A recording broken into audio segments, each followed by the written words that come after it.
Welcome to Mid Morning Live, and I'd like to introduce you all to Miss Josephina Khan, who I would like to refer to as the epitome of the Trinidadian woman who's living her fullest potential. She's born here in Trinidad, migrated to Canada, but she started her career here in Trinidad.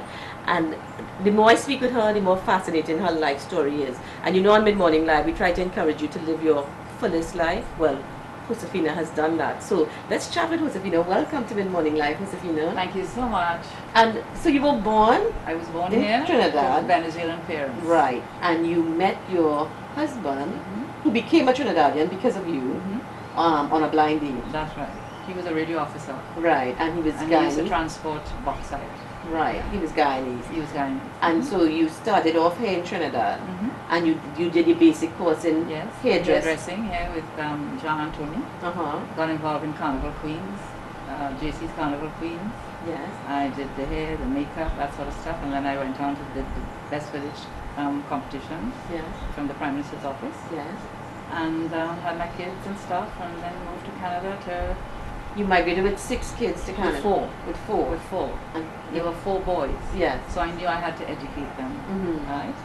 And then I had 2 more in Canada. Okay. Yeah. So your career started here. So It you started here. And so you absolutely. started in theatre and everything here in Trinidad. Yes, because my husband was involved in amateur theatre, and I got involved in amateur theatre here with him.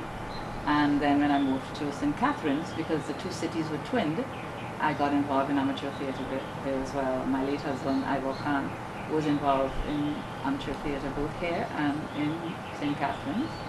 And then I moved on. You know, we had our 2 kids there, 2 more kids, and then I moved and did stuff in Toronto. I worked at the Show Festival, which is a festival that has theatre, and then I did theatre in Toronto, and I was honoured by getting a prestigious award for my work. This is called the Pauline McGibbon Award. Yes. And I started working in theatre full time. I did big musicals, Beauty and the Beast, Miss Saigon, several big shows, worked with a lot of actors and stuff. And then I switched to film and television. From theatre you went From on theatre to film to and television. Yes. Yeah. So and you did huge things in film. Yes, I work with a lot of actors and Yeah. stuff. Yeah. So once you start doing makeup, once you start doing hair, you have to do both. You said. Well, when you work in theatre, you do both. You have to do both. I also worked in ballet and opera. Okay. So I did all of that in theatre. And moving on to film, you have to do one or the other. So I did hairdressing because I acquired a lot of skills doing period work, all the different eras and stuff, and being very creative, you know. I find in hairdressing schools today, they only teach you how to blow dry and how to use a curling iron, flat iron. And period piece, as you know, it takes. You have to learn how to use rollers, the different size rollers, and how to create the waves and the different things. Because right? period pieces are the ones that are gone for time gone by. So they would be a the different 20s, style. Yes. The 30s, the 50s, the 60s. So you had to be the creative. 70s. Yes, yes. Right. So you learn all of that, those skills in theatre. Right. Yes. They teach you that. So you have to keep doing. You get a sketch. Okay. Of a and you costume, have to create and then it. from that sketch you have to figure out, okay, how are you going to create that hairstyle or whatever. And I did We Will Rock You as well. But you did some big movies. So tell us about Yeah, your big movies. I did Chicago. I did Hairspray with John Travolta. Yes. And I did Take the Lead with Antonio Banderas. And then, well, in Canada we do a lot of television series. So I did dailies on television series, and I also worked on Hannibal for 2 seasons. Yeah. With Lawrence Fishburne. And here I am still working and also teaching the craft. Yes. Right? And then. Oh, you teach as well. Yeah. Very yeah, good. Yes. Yeah. So now instead of assisting anyone or being a head of department, I do dailies, what is called dailies. So you call in for work, and if there's work available, you go and work on Heroes, Reborn, or Rain, or any of the shows. But right now I'm doing quite a bit on Rain, which is a period piece, 15th century. Right, which is really, I mean, difficult to get that look from way back when. It probably takes long to get into makeup and costume. Well, yeah, they're beautiful costumes and jewelry and really, really lovely, lovely stuff that the designers do on that show. Yeah. You know? And then we just have to, sometimes we don't get a sketch as to what to do. So the head of the department will say, okay, she will go to on the web and get sort of ideas and give us. Or the girl who's in charge, which is Nati Atwan, who's a Filipino, who I trained in theatre, and now I am her first hand. So anytime she needs somebody, she calls me first, because she knows we think alike, and we, you know, we have each other's back, kind of thing, you know. Makes it easy to work with her. Exactly. Interesting. So, TV, movies, theatre, ballet, opera, and weddings, and so anything you didn't do. Maybe you could shortlist what you didn't do first. Very interested. So, now that you're teaching it, so you need to see the need for people to continue and to get the good experience that you've had. With the hairdressing today, they don't teach those skills, and they don't teach people how to work in the film industry, and it's totally different than in a salon, in a salon environment, because you're not there to pamper anyone. You have to get the work done very quickly. And it's all different. Right? Stage is different to movies. Well, mostly in stage you use a lot of wigs, because you have a lot of, you might have quick changes, so there's a lot of wig work, so you have time to do maintenance. But even in makeup is different. Well, yeah, because well, not so much today. Not so much today.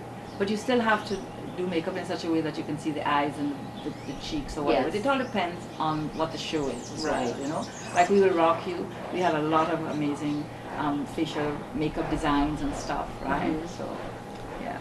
So but for instance, on Rain, the makeup is minimal.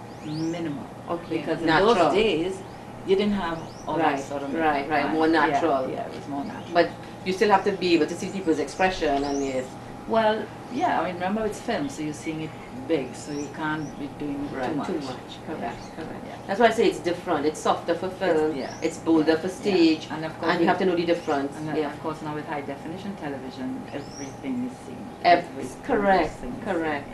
So you have to be very skilled to change and know what you're doing for what. Yeah, and I mean, sometimes you get actresses that come in with pimples and stuff, and you have to be able to cover those and make them look good, you know. And I'm also a wig maker. Oh, you make wigs? Yeah, but not anymore. Yes. No. Is it time consuming?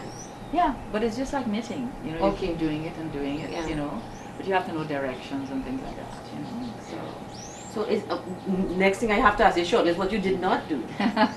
Because it also led you on to different careers as you went along. Yeah, well, working in theatre, you find when your actor or actresses sit on a chair, they tell you about their lives and what's going on in their lives, and if they're not feeling well, or their mother, their boyfriend, and I have a headache and I have this. And I think my disposition lends itself to trying to help. Okay, what can I do to help, you know? So I will go looking for ways to try and help them, and that's where I started this other venture and this other passion of health and healing naturally. Correct, because I think we discount the roles of our hairdressers and therapists, and like you go for pedicure, you go for manicure, but you really go for therapy. That's right. And and they become like your friends, your psychologist, your confidant. Absolutely. And what's happening there, it's a different type of relationship, because if you go regularly to place, you look forward to that treatment at the end of it. So if you keep working with actors and they see you all the time, you become that same, like a therapist to them. And with my age and everything, I became like their mom. Yes. You know. So you're like a friend and a mommy, and and it led you into something different. So you started to do. So you're living your fullest potential. You're loving your career, and then it's leading you into different directions. Yeah. Well, after having seen so many people suffer, you know, with sickness and stuff, you begin to question why, how, why does this happen? And I'm very curious that way, you know. So I started to do research, and then of course after my husband passed away, I delved into it much more in depth, you know, and I've found a lot of stuff that people can use for themselves and help themselves, you know. And your sons are they in Canada as well? Or? I have one that lives in Monaco. He actually is a classical dancer. He went to the National Ballet School in Toronto, and he was boarding there, and then he graduated and went to Holland with Beauty Land. And he was with the Dutch National and with the National Ballet, and he ended up with Ballet Monte Carlo. and that's where he lives now. And he now is a director of a school there. Yes. He comes to Toronto and coaches the National Ballet Company.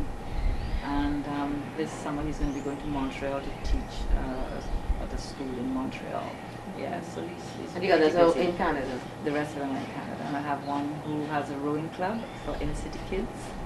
And he's had it for 20 years, and in conjunction with the police. And the school board gets these kids who are underprivileged and would never have been able to get on a boat to be on a scow and, you know, do, yeah, and give them discipline and stuff. Yes. And also he's had one or two who have gotten scholarships to go to university and stuff, so it's a good discipline. You know? So do you come back to Trinidad every year? I came back, for the last 3 years I've been back for Carnival, yes, Okay. but I hadn't been in a long, long time. Yeah. Yeah. But you left quite a while. Oh yes, I left in 75. Okay. And you've been so you think the foundation you got here in the arts and in Yes. training Yes. helped to pave the way to what you Yeah. ended up Yeah. doing in Canada? Yeah, and because I'm curious and, you know, inventive and innovative, and, you know, you're looking for ways to make things better, to look better, and, you know, and you want to follow your dream, you know? Yes. So we're chatting with Josephina Khan. We'll take a break. When we come back, we'll continue our discussion with her. Very interesting life.